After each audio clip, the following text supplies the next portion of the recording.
Hello and welcome back to the Junkyard Dawgcast. I'm Kip Adams at Dawgs247, and Georgia has finished the regular season 12-0 for the first time since 1982, and blanks out in-state rival Georgia Tech 45-0. I believe it's been 57 years since Georgia has shut out Georgia Tech. That's quite a long time. Another, real record-breaking season so far for Georgia, setting new marks left and right. I think for Georgia fans, with a Vegas line that was over 35, you got to be pretty happy seeing Georgia come out on top 45-0 today. You could tell that defense was definitely, playing up to the standard Kirby Smart set for them and shutting out Georgia Tech and for the most part playing pretty clean on both sides of the football. Obviously some run fits here and there that I think Kirby would like to get cleaned up on defense, especially with what they have coming next week. But overall, they dominated in all facets of the game. Stetson Bennett comes out the gate 9 of 10 to start the game passing. I think he completed passes to 9 different pass catchers during that stretch. Helped Georgia, come out the gate strong. Had some of his best throws of the season out there for Georgia and is really playing, of all the times for him to step his game up and start, really playing some elite football at the quarterback position. I think you can't really pick a better time than right now to get Georgia humming along. And I know that a lot of people want to talk about a receiver that had one catch in this game coming back to the field, but it's tough not to really talk about Brock Bowers and the special season he is having, setting basically all the records for a tight end at Georgia in his first season at Georgia now. It's incredible what he is able to do, and he had 2 of the most impressive offensive plays you're going to see a Georgia pass catcher ever really have in this game, finishing, with 3 catches for 100 yards and 2 touchdowns, 2 big-time plays, a 60-yard, catch and run where he just showed elite speed that, is just rare at the tight end position, and then an outstanding 9-yard touchdown catch where he just turns around, catches the ball, turns his body midair, and gets that toe inside the end zone for that second score.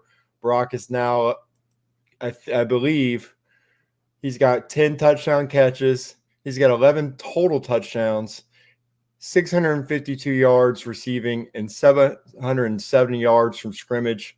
A true freshman from Napa, California, and a player who was not picked among the 3 finalists for the John Mackey Award as the nation's best tight end.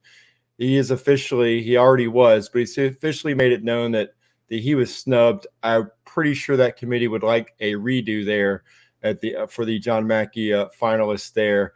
Outstanding game from Brock, and just a guy that really no one's been able to defend all year long. A special player and a guy that Georgia's going to have after this year for 2 more seasons. So a reason to be excited about Brock Bowers. But, the biggest cheers in the game, and this was a Georgia crowd once again for an away game in Atlanta.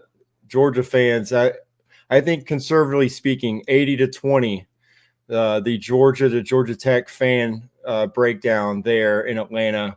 Definitely a very, very Georgia-heavy crowd there. But the biggest cheers of this game were definitely when wide receiver George Pickens took the field and took his first snaps since tearing his ACL, coming back from a torn ACL in March, coming back to play. That's been the discussion all season, as if whether or not George Pickens was going to be cleared and then whether or not he would actually play again for Georgia. Very, very passionate debate there. But one thing we've kind of maintained on Dawgs247 is that George Pickens is a highly competitive player.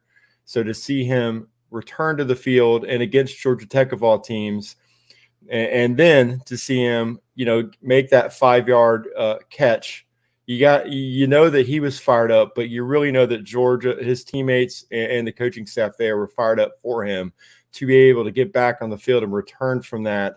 less than 9 months, since he injured his ACL there. Very impressive by George. And even if he only had one catch for 5 yards, getting him back on the field, that gives Alabama one more thing they're going to have to prepare for this coming week in practice. So I think that right there was another win for Kirby Smart, not just getting George Pickens back on the field at any capacity, but definitely giving another look that his next opponent is going to have to prepare for. And I think, overall offensively, you really liked what you see out of Stetson Bennett. You liked what you see again in the passing game. Ups and downs as far as the run game is concerned, but really got it done when they needed to. Really impressive when you had Dijon Edwards and Kenny McIntosh in there, the third and fourth string running backs in this game. They really made some big plays as well for Georgia. Reminded you that, they still have some depth in this backfield, and they still have some talent for the future, for life after James Cook and Zamir White. The defense, again, pitched a shutout. Another strong outing by Nakobe Dean out there. I believe he led the team in tackles with 6. Had a shared sack there. Got, pressured the Georgia Tech quarterback left and right. Made sure that, life was very difficult for anyone in the Georgia Tech backfield. But I think, again, a lot of depth out there. Nolan Smith getting back on the field from injury was big for Georgia as well. Overall, coming out of this game healthy was key. And I think overall Georgia did that. You want to see what the status is with Kearis Jackson, because he did seem to injure his ribs in that game and came out of the game. Still no word on, where his status is. That'll be something that, obviously Jake and will be catching up with Kirby after this game, and we'll be trying to get that update on Monday as well, just to see where he's at in his return, because you want to have him back for Alabama if possible as well. Chris Smith and Jamari Sawyer did not go in this game. You have to think that Chris Smith could be, close and ready to go next week. Jamari Sawyer re-aggravating that foot injury this week, so that's a question mark. But Broderick Jones at left tackle, again, more experience, looked pretty good out there. The pass protection has been outstanding all year long. The run blocking has been an up and down affair, but for the most part, it's still been good when they need it to be. They'll need it to be good or possibly great next week against Alabama. I think you just overall have to be happy to come out of this game with not just a win, a dominating win, but overall healthy. Overall playing well in all facets of the game, and it looks like they're set up pretty well for the SEC championship next week, and really no complaints. I mean, if you're nitpicking here, you want to see again the offensive line, run blocking. That's the one aspect of this team that stands to do better than what they've done so far this year. But the defense is firing on all cylinders. Another shutout, and a historically good defense for Georgia, and one that will now be able to spend the rest of the week preparing for Alabama and watching them against Auburn and trying to get that early film session. And you got to believe that the Georgia players are going to have a very short celebration in this game in Atlanta, and they're going to get to their TVs quickly to go ahead and watch and see what their next opponent looks like against Auburn. So I think overall Georgia performed very well. Firing on all cylinders, and again, 12-0. Georgia fans, not much to really not be happy about in this game. So for this edition of the Junkyard Dawgcast, I'm Kip Adams. We'll talk to you again next week.